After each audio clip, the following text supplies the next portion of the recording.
Izin komandan melaporkan ada kecelakaan di dusun.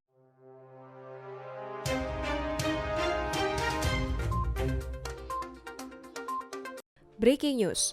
Mobil pribadi menerobos pagar pembatas jembatan di Desa Sukaraja, Ogan Komering Ilir. Sebuah video yang merekam mobil menerobos pagar pembatas dan masuk ke dalam sungai viral di media sosial. Video yang dibagikan warga melalui pesan broadcast media WhatsApp tersebut membuat geger warga Kabupaten Ogan Komering Ilir. Dalam rekaman video itu didapati keterangan bahwa lokasi kejadian berada di Desa Sukaraja, Kecamatan Tanjung Lubuk, Kabupaten Ogan Komering Ilir, Sumatera Selatan. Sejauh ini, wartawan Tribunsumsel.com masih terus menggali informasi selengkapnya.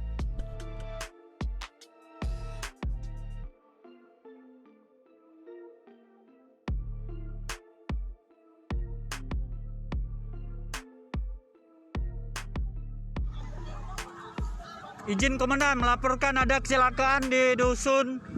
Dusun apa nih, Pak?